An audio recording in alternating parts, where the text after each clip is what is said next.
Hello folks, welcome to Outdoors with Bud. I'm your host, Bud Fields. Today we're at the Kokomo Reservoir. Real nice facility, real nice park down here, and it's pretty good fishing. But we want to come out here today and shoot some segments. Looks like the weather's going to cooperate with us. We are going to be battling a little bit of a wind condition, but stay with us. Let's go fishing. Blue light flashing down the railroad track, blue smoke rolling from the old smokestack. Oh, blue train, don't leave me behind. Okay folks, what I'd like to do today in this segment is give you some what I refer to as lure presentation techniques. I'm going to show you some different casting forms and techniques to where you can practice it on. Now, everybody's pretty well familiar with what is referred to as the overhand cast. You've started it when you was a little kid, and even beginners will pick up on it real easy. Very simple. Now, I'm right-handed, so the rod is going to primarily be in my right hand. If you're left-handed, of course, you're going to be doing it with your left hand. But the first technique is simply the overhand cast. Very simple. You let the rod do the work for you. Don't try to throw your arm out like you think you're throwing a 100-yard touchdown pass. Let the rod do the work for you. But very simply, now I've got a spinning rod and reel here. Anybody can use one of these. It's very simple. But for the overhand cast, you're just going to take your left hand and open the bail. You're just going to point the rod towards the direction you're wanting to cast it. Bring it straight back. Cast it right straight forward and kind of follow through. Kind of point the rod to where you're wanting it to go. Very easy. Now you can practice that in your backyard with a little rubber casting plug. Another one is what we refer to as the pitching technique. Very simply, I'm going to be holding the lure in my left hand. I'm going to point the rod down and let the rod do all the work. You can see that load up just like a bow and arrow. Then all you do is just kind of fling your right arm out and just let it go. Quite simply like that. Now another way you can utilize that, instead of holding the lure in your hand, you can just kind of pendulum the rod just like this. When you get to a certain point, just take your finger off the line and let it go. That is the pitching technique. Another technique that I love to do, and I won a lot of money in the bass tournaments, is the skipping technique. When you was a kid, you might have thrown a rock sidearm and seen it skip across the water. You do the same thing with this. You're going to be side arming it and skipping it right across the water. The skipping technique. Now, it takes a little practice to get accurate with it.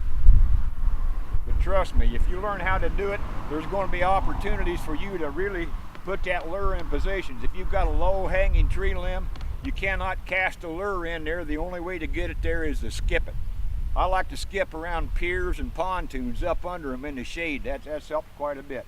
All right, another technique which I don't normally recommend, especially if you're going to be fishing in a boat or in close proximity to other people, is the sidearm cast, because there's a lot of rods anymore that's 7-8 foot long, and if you sidearm cast it, you're liable to hook somebody next to you. But I'm going to show you how to do it just in case you are interested in it.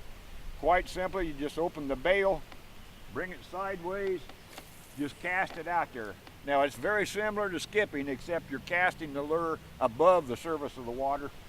And when you're flipping, or when you're skipping, you're going to be skipping it across the water. Okay, folks, the last technique I'm going to show you is what is referred to as the flipping technique. Now when you're flipping, you actually need to use a heavier duty rod. This is a special rod. This is 7 foot long. It extends out to 7.5 foot, and this is for fishing up close and personal. Now, for instance, like if I'm going along here, I'm not going to be making a 30 or 40 foot cast with this.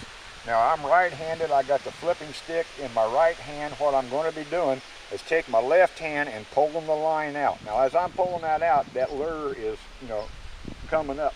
Now the only thing I'm going to be doing, I'm going to be pendulum that lure, then let the weight of the lure propel the lure out into the water. Now we're going to have to use kind of a situation here, like we're going to pretend that there's a stump right there. Maybe I'm going down through there and I see a bass flip. Well, if I make a long cast and try to bring it back, that fish may leave. So what you're going to want to do is put this as close as you can to the proximity where that bass was. Then you just let your line sink to the bottom, and then you just kind of pump it up and down a couple, 2 or 3 times, and you will feel that bass hit it. The reason for this flipping is being up close and personal. This is all heavy duty equipment. I've got about 40-pound test line on here because when I set the hook, I don't want that fish to get me caught up in that stump or that rock or whatever I'm pitching to or flipping to. But once again, this is flipping. A lot of people don't utilize it, but it can put fish in the boat. Something else I'd like to do for you today in the segment is give you some ideas, like if you're going to fish Kokomo Reservoir, some places that I've done good. For instance, if you look along the bank, you're going to see a lot of rocks and a lot of riprap that's referred to. There's rocks that you cannot see underneath the surface of the water. A lot of those rocks come out as far as we are now, and we're probably 25 or 30 foot from the bank. The sun will shine down on those rocks and it will start warming that up, and the water close to that is going to be sometimes 3 or 4 degrees warmer than where it would be elsewhere, which makes that very attractive to the fish.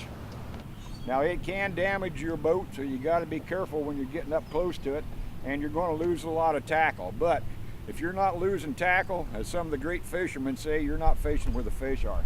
Another thing, if you look at those rocks, you're going to see a lot of crevices in there.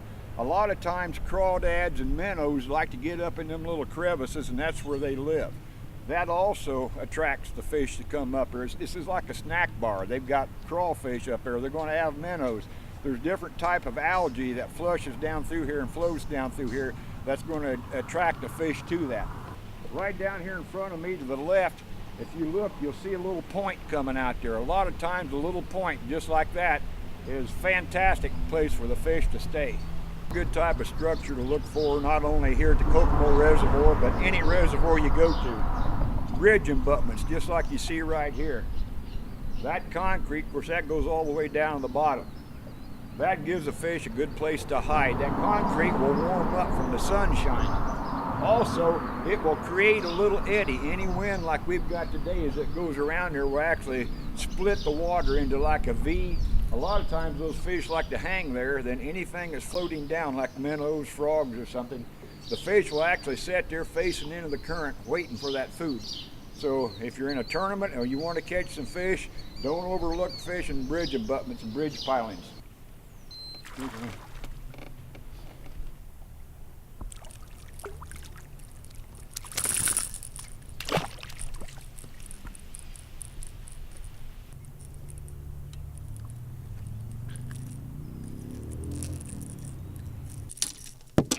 Now another thing I want to tell you folks, a lot of people don't like to handle a fish because they feel wet and slimy. Really, that's true, but what that slime is actually a protective coating on the side of the fish. That protects the fish from any bacteria. Now that is a pretty fat little fish. Now you see some blood on the tail. That fish has been in there on the bed. It's been spawning. Now you can see it's still got some eggs. You can see that punched out belly right there. So that's actually a female. So what we're going to do, catch and release. We're going to release that fish right back into the water. Okay folks, I want to thank you for joining us today on Outdoors with Bud. We hope you enjoyed our little outing out here to the Kokomo Reservoir. Keep it in mind if you want to spend some time out here with your family and your friends. Also, I want to tell you, I don't want you to forget, we're going to have a special military appreciation segment. It's going to be coming up here. As a matter of fact, we're planning on filming it this coming Sunday, and it will be viewable the second Tuesday at 5:30 at kokomoperspective.com. What we're going to do, I am going to be fishing with a man from the United States Air Force, Tech Sergeant Foy Cox. Foy is going to be fishing with me. I am going to be trying to convey my personal gratitude to him for the sacrifices that he and the other men and women of the United States military are making so you and I can have the freedoms that we have today. So don't forget, I want you to view that. I hope it to be the best segment I've done so far. Thanks once again. Take a kid fishing, and God bless you. Blue light flashing down the railroad track, blue smoke rolling from the old smokestack, oh blue train. Don't leave me behind.